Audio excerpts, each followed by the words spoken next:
Señor presidente, el primer ministro Benjamin Netanyahu no se ha atrevido a declarar que la guerra terminó. En su visión, terminó la guerra entre Israel La y guerra Hamás. terminó. La guerra terminó, ¿ok? ¿Entiendes eso? Por esa razón estamos en camino a una verdadera paz en el Medio Oriente por primera vez en el tiempo que llevo de vida.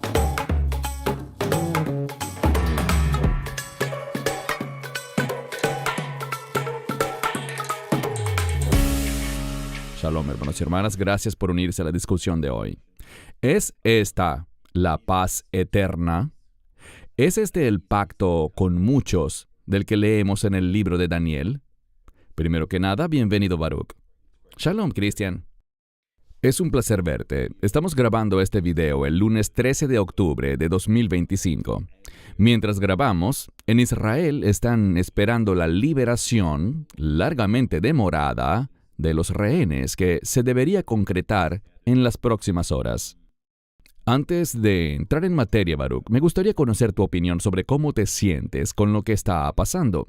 ¿Cómo está el ambiente en Israel hoy? Y luego entraremos al contenido del video. Bueno, obviamente, la gente está muy agradecida. Hemos estado esperando esto por más de 2 años. El dicho en Israel era Adhatu Aharon, que significa hasta el último rehén. Y la implicación es hasta que el último rehén sea liberado. Esto es algo que toda la nación realmente deseaba. Estamos muy emocionados porque parece, y quiero enfatizar, parece que va a suceder hoy. Justo ahora, mientras hablamos, sabemos que hay 7 rehenes que están en manos de la Cruz Roja, siendo trasladados a Israel. Debería tomar, desde el momento en que estamos grabando, aproximadamente 20 minutos más y luego estarán en manos israelíes del otro lado de la frontera. Estamos agradecidos por eso. Mi esposa está mirando el televisor. ¿Están aquí ya? Ella dice que ya se encuentran en manos israelíes. Rivka me acaba de actualizar y efectivamente, estos 7 ya están en nuestras manos en este momento. Alabado sea Dios, esto debió haber pasado hace mucho tiempo, pero sin duda es momento de celebración, especialmente para los familiares de los rehenes. Sabemos que algunos están vivos, otros tristemente no. Pero creo que es muy importante para esas familias también tener un cierre. Como dijiste, Baruch, es importante que todos terminen de regresar a casa. Hoy celebramos con Israel. Para cuando este video sea publicado, probablemente todos los 20 rehenes ya estén con sus familias.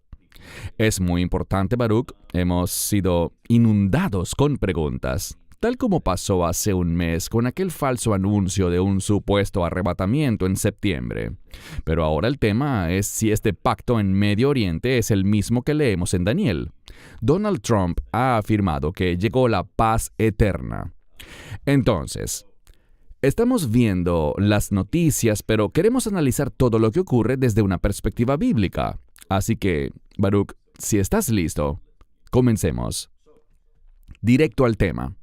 El Internet se ha vuelto loco otra vez, con muchos haciendo declaraciones como estas, que estamos viendo la profecía de Daniel cumplida con este acuerdo de paz, y es realmente alarmante ver que declaraciones así se estén propagando en todo el mundo. Creo que es irresponsable que algunos ministerios cristianos compartan que este es realmente el pacto mencionado en Daniel, y, por ende, que el rapto podría ocurrir en cualquier momento. En mi opinión, o bien lo hacen por ignorancia o simplemente para sensacionalizar y obtener clics y vistas en sus videos. Lo mismo pasó hace un mes con las falsas profecías sobre el rapto en septiembre. Creo que necesitamos ir directamente a la palabra de Dios. Daniel 9:27. Él hará un pacto firme con muchos durante una semana, y a la mitad de la semana pondrá fin al sacrificio y a la ofrenda. Y sobre el ala de las abominaciones vendrá el desolador, hasta que el fin decretado se derrame sobre el desolador. Te daré la palabra, Baruch, para tus comentarios sobre los versos que analizaremos, pero también veremos al final, en orden cronológico, una línea de tiempo que el ministerio Amarás a Israel ha preparado y la revisaremos en detalle. Pero comencemos con tu comentario inicial sobre Daniel 9:27. Este versículo que acabas de citar en Daniel 9:27 nos dice que para que este sea el pacto del que habla Daniel, debe haber un templo funcionando. No hay un templo en Jerusalén ahora mismo. No hay preparativos para ese templo en este momento. Todo ese murmullo en redes sociales sobre la novilla roja es algo desconocido en Israel. La gente habla de eso y hacen videos al respecto, pero no hay esfuerzos reales en Israel ahora mismo, ni del gobierno, ni de líderes religiosos, con respecto a una novilla roja. Entiendo que hay algunas personas particulares intentando hacerlo, pero están en la periferia, no tienen ninguna autoridad y no hay nada oficial en marcha.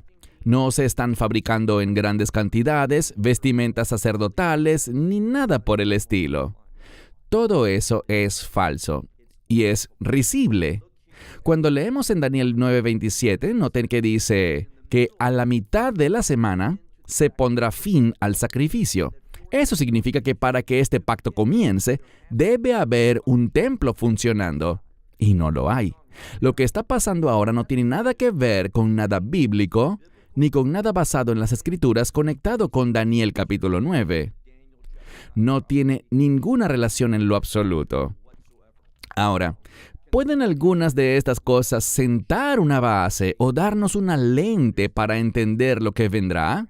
Tal vez, pero de manera directa, nada de lo que está ocurriendo con este supuesto acuerdo de paz tiene algo que ver con la profecía bíblica.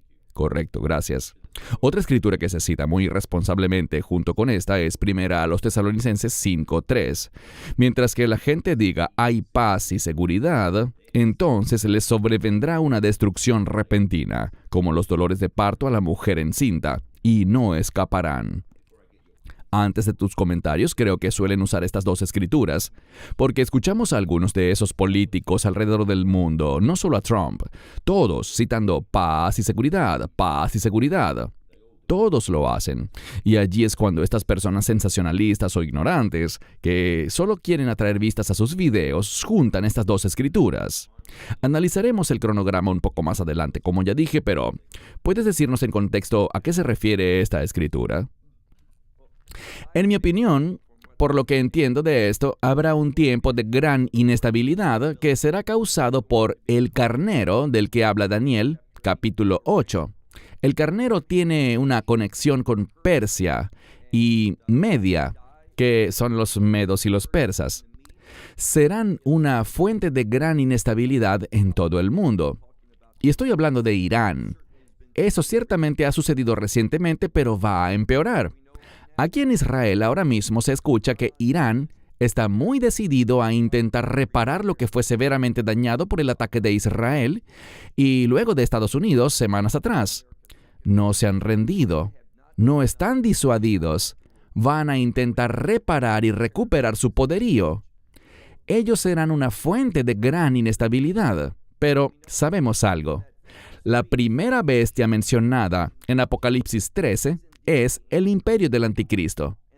Y luego tenemos una segunda bestia que sale de la tierra. La primera sale del mar, y el mar representa inestabilidad.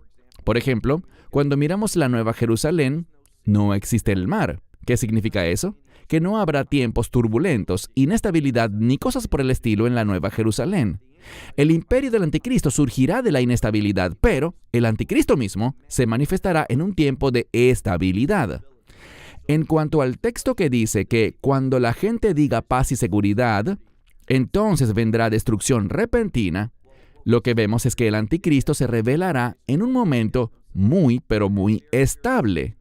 Un buen momento donde se disfrutan una falsa prosperidad, una falsa paz y una falsa seguridad. Pero poco después de que tome el poder y esté liderando ese imperio, entonces vendrá esa destrucción repentina. Ese es mi entendimiento del tiempo en 1 Tesalonicenses 5:3. Muy bien, gracias.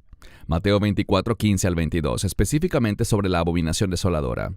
Por tanto, cuando veáis en el lugar santo la abominación desoladora de la que habló el profeta Daniel, el que lee entienda, entonces los que estén en Judea huyan a los montes. El que esté en la azotea no baje a recoger lo que tenga en su casa, y el que esté en el campo no vuelva atrás a recoger su manto. ay de las mujeres embarazadas y de las que críen en aquellos días.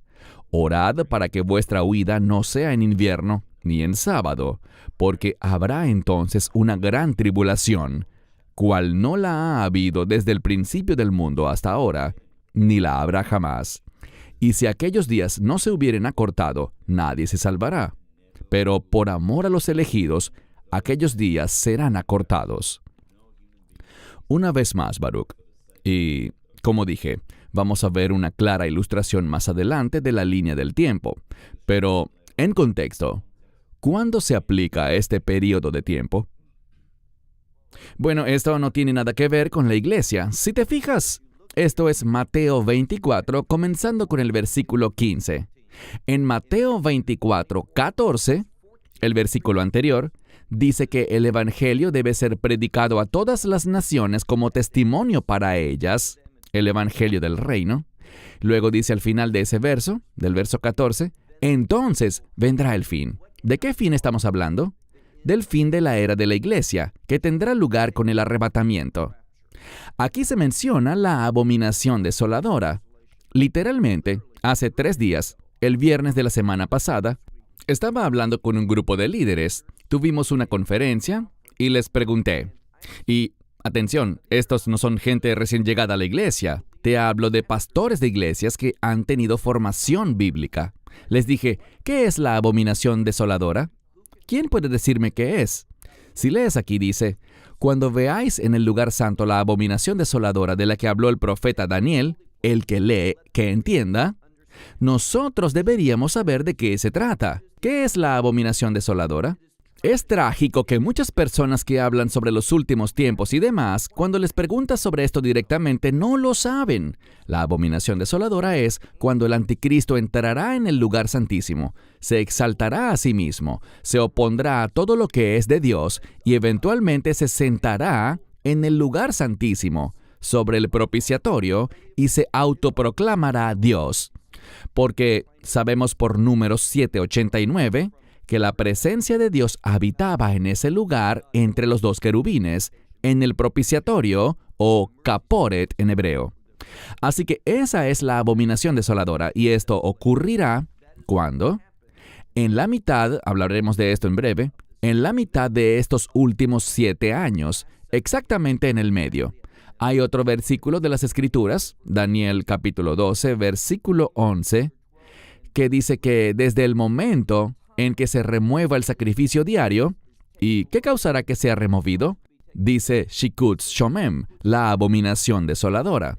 Insisto, todo esto apunta al hecho de que la abominación desoladora ocurrirá, ella detendrá el funcionamiento normal del templo, y allí será cuando Israel rechazará al anticristo. Allí es cuando iniciará ese terrible tiempo de tribulación que se menciona más adelante en este pasaje, cuando dice que habrá una gran tribulación, como no ha habido desde el principio del mundo hasta ahora, ni la habrá. A partir de allí es que ocurrirá esa gran tribulación, y no debemos confundir esto con la gran tribulación de la que habla Apocalipsis 7:14, pues esa tiene el artículo definido la, mientras que esta otra no. Esta habla de una gran tribulación dirigida contra Israel. Si miras el contexto lo verás claramente. Por ejemplo, ¿por qué orar para que no sea en invierno? El invierno es nuestra temporada de lluvias.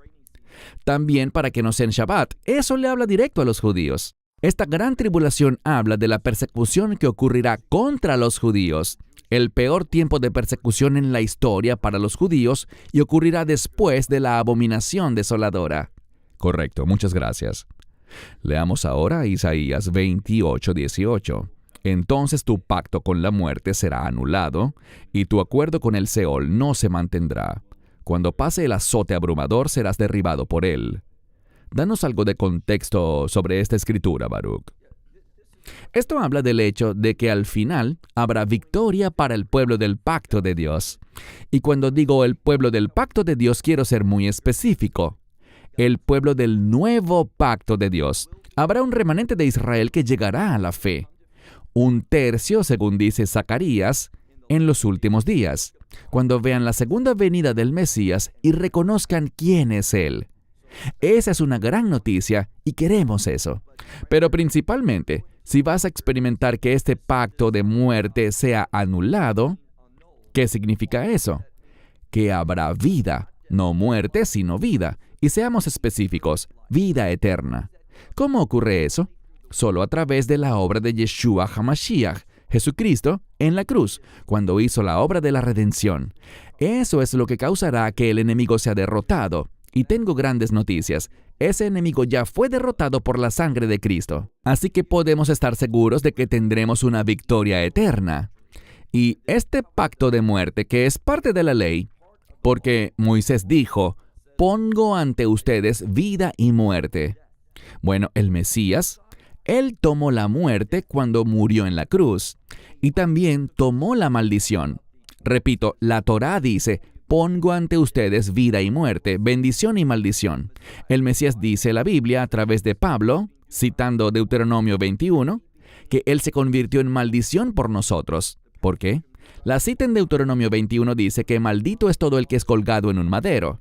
Así que el Mesías tomó la muerte y tomó la maldición para que podamos tener vida, específicamente vida abundante, vida eterna, y que podamos recibir las bendiciones de Dios. Estoy agradecido por el nuevo pacto que hizo posible el cumplimiento de Isaías 28, 18. Amén, gracias. Ahora, antes de mostrar la línea de tiempo de los últimos días que hemos preparado, aquí un pequeño resumen específicamente relacionado con lo que estamos hablando. El fin de los tiempos comenzará con un período conocido como los dolores del parto. En Apocalipsis 6, del 1 al 8, se mencionan los primeros 4 sellos, eventos que corresponden a la victoria del anticristo y su imperio, el macho cabrío, derrotando a una coalición liderada por Irán, el carnero, como lo comentabas, Baruch. Cuando el anticristo haya finalizado su dominio sobre todas las naciones del mundo, establecerá un pacto. Este pacto durará 7 años y corresponderá a la semana 70 de la profecía de Daniel. Estos últimos 7 años comenzarán con el funcionamiento del templo en Jerusalén. Quiero destacar esto, Baruch. Está en las notas de este diagrama cronológico que ha sido muy bien preparado por el Ministerio de Amarás a Israel.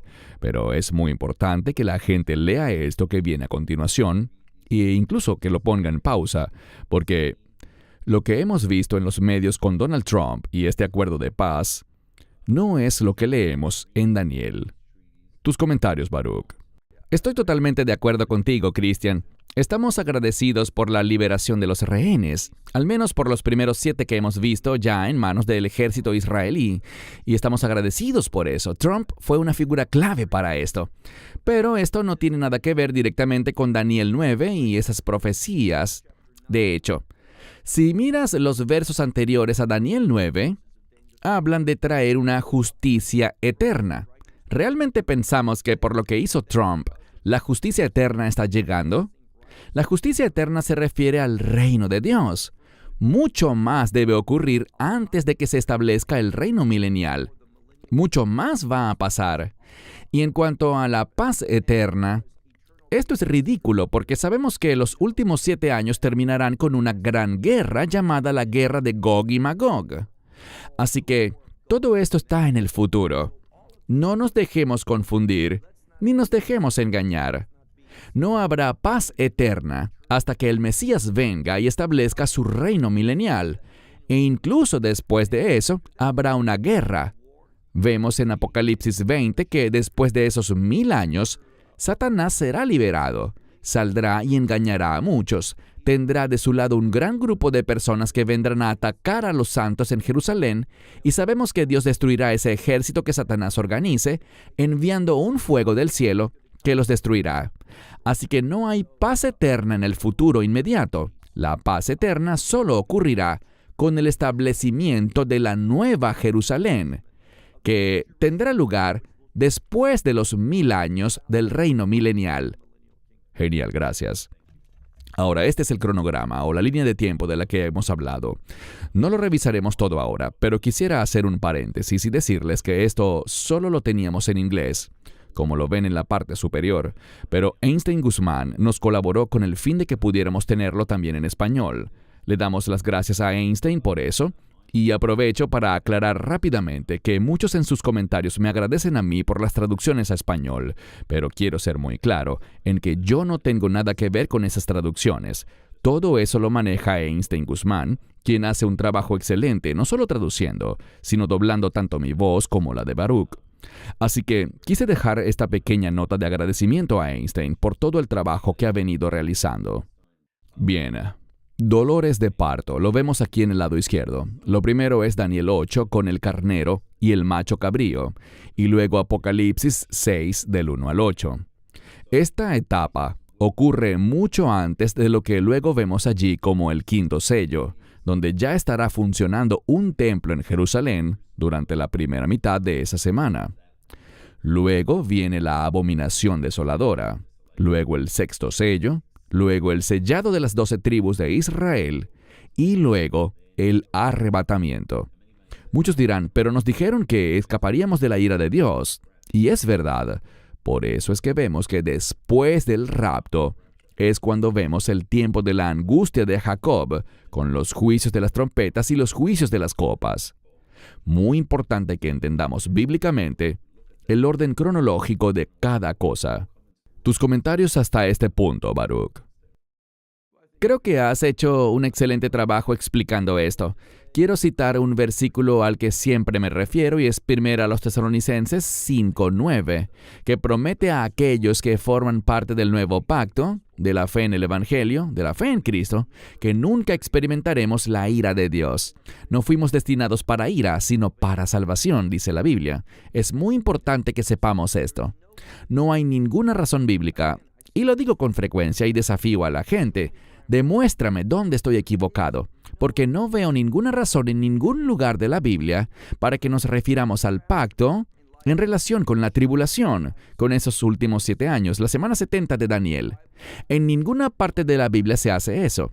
Así que no sé por qué la gente habla del rapto antes, en medio o después de la tribulación. Nada de eso es bíblico. Es un concepto humano que se ha vuelto muy popular.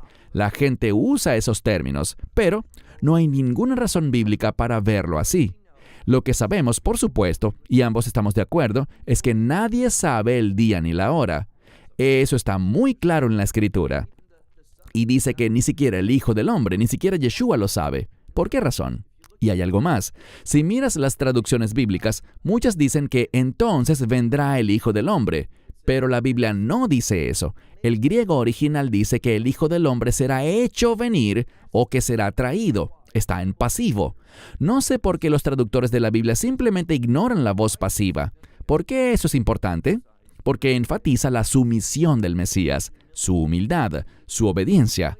Él está esperando. Él no está en control. Él es sumiso, como hijo de Dios que es. Es sumiso a su Padre y está esperando la orden de su Padre para luego llevarla a cabo con fidelidad. Por eso es que dice, en general, cuando la Biblia habla de la venida de Cristo para el arrebatamiento, siempre lo coloca en pasivo. Él es hecho venir. Él está esperando esa orden de su Padre Celestial como el Hijo de Dios perfectamente obediente que es. Eso va a pasar. Nadie sabe ni el día ni la hora, pero sabemos que ocurrirá antes de que comience la ira de Dios. Luego, después del rapto, vemos los juicios de las trompetas y los juicios de las copas.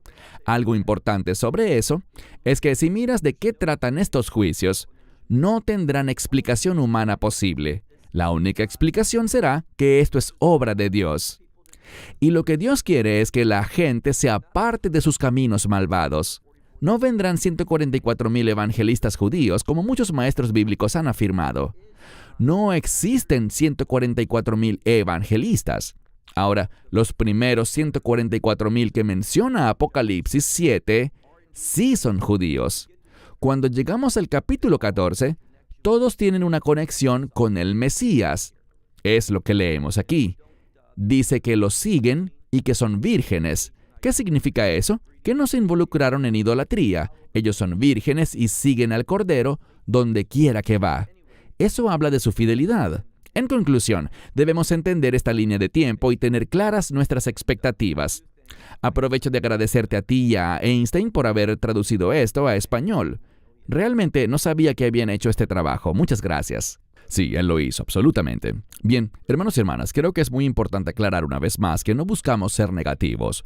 Nos han acusado de eso. Ocurrió el mes pasado con el tema del falso arrebatamiento. Nos acusaron de ser negativos. Todos esperamos ansiosamente el regreso del Señor, el arpazo, nuestra esperanza bendita. Sabemos que ocurrirá, solo que estamos tratando de proteger a la gente de falsas enseñanzas. La gente se emociona, pero luego cuando no pasa nada se deprimen y se desaniman. No queremos eso. Queremos indicarles la verdad bíblica. Igualmente, tenemos en este momento a muchos enseñando por todas partes. Sí, este acuerdo de paz es lo que vemos en Daniel 9:25, donde dice que Él hará un pacto con muchos. Pero no miran todo lo que acabamos de analizar. Deben leer todo el pasaje en su contexto. Tiene que haber un templo funcionando en ese momento para que esto se pueda cumplir. Eso es muy importante. Baruch, algunos comentarios finales. Oramos porque todos los 20 rehenes sean liberados en las próximas horas. ¿Cuál es el sentimiento? Porque la gente me lo pregunta a mí, pero yo no vivo en Israel. Yo siempre los refiero contigo. Pero, ¿cuál es el sentimiento en general? Por supuesto, todos estamos aliviados y agradecidos al ver que los rehenes están volviendo a casa hoy. Pero, ¿cuál es el sentimiento en general con respecto al gobierno? A Benjamín Netanyahu, ¿cuál ha sido el sentimiento en líneas generales? Creo que hay una fuerte y tal vez apropiada vacilación en cuanto a apoyar a Netanyahu. La razón por la cual lo digo es que lleva demasiado tiempo en el poder. Ha sido primer ministro por más tiempo que nadie en la historia de Israel. Seamos honestos, él ha hecho muchas cosas buenas. Aprecio algunas de las posturas firmes que ha tomado. Lo que ha hecho para deshacerse de Nasrallah, el jefe de Hezbollah, lo que ha hecho al atacar a Irán. Personalmente, no estoy de acuerdo con Estados Unidos. Yo creo que atacar a Qatar fue lo correcto. Ellos estaban albergando a los líderes de Hamas. Y todo lo que pasó el 7 de octubre fue planeado en Qatar con el apoyo de Qatar. También pienso que Egipto tiene mucho de qué ser culpado, porque todas estas armas, todas estas cosas que han entrado y las finanzas han pasado por Egipto. Egipto se ha hecho de la vista gorda ante el apoyo de Irán y de otras naciones que han ayudado a Hamas. Estoy muy decepcionado con eso. Y Benjamín Netanyahu es el primer ministro. Él tiene que rendir cuentas por eso. Pero al mismo tiempo, estoy agradecido por su disposición a resistir la presión internacional y tomar decisiones difíciles, haciendo incluso cosas muy impopulares. Sin embargo, creo que su tiempo como primer ministro debería terminar. Creo que hay muchas personas competentes para ese cargo. Una es Gilad Erdan, que ha sido embajador de Israel en los Estados Unidos. También ha sido nuestro embajador ante las Naciones Unidas. Realmente ha crecido. Me gusta su política y sus posturas. Creo que sería un gran primer ministro para Israel. Me gustaría que eso ocurriera. Pero, de todos modos, el sentimiento es que hay mucha negatividad hacia Netanyahu en Israel y hay mucho enojo. Esto es algo innegable en cuanto a que el 7 de octubre ocurriera bajo la vigilancia de Netanyahu. El ejército estaba dormido. No hay dudas al respecto. Eso es trágico. Fue una respuesta muy lenta para que se activaran e hicieran algo después del 7 de octubre. Pero, en fin, ese es mi punto de vista. Baruch, pienso que es importante durante este tiempo, en lugar de centrarnos en falsos profetas y maestros que se vuelven locos en Internet hablando del acuerdo de paz, lo importante realmente es que la Iglesia apoye a Israel y ore por Israel. Desafortunadamente, en mi humilde opinión, no la del ministerio, ninguna de las personas que representan a Hamas es confiable. Son personas malvadas y perversas. No les importa la paz, ni siquiera les importan sus propios prisioneros. Su meta es aniquilar a Israel y seguir recibiendo esos miles de millones de dólares que reciben en supuesta ayuda. Tengamos cuidado porque, especialmente, creo que liberaron a casi 2,000 prisioneros palestinos en este acuerdo, de los cuales 200 tenían condenas de por vida. Estemos muy alertas, orando por Israel, por la paz de Israel y de todo el pueblo judío. Baruch, gracias por tomar el tiempo para grabar este video tan importante.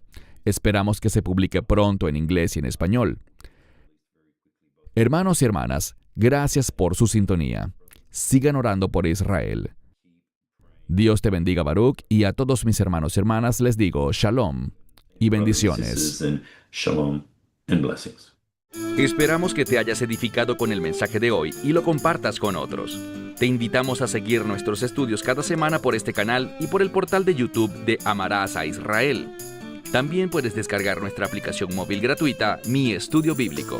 Finalmente, para obtener más información sobre nosotros, visita nuestra web amarasaisrael.org, donde encontrarás otras conferencias de Baruch en audio, video y texto. Hasta el próximo programa. Que el Señor te bendiga en Yeshua HaMashiach, Jesús el Mesías, mientras caminas con Él. Shalom desde Israel.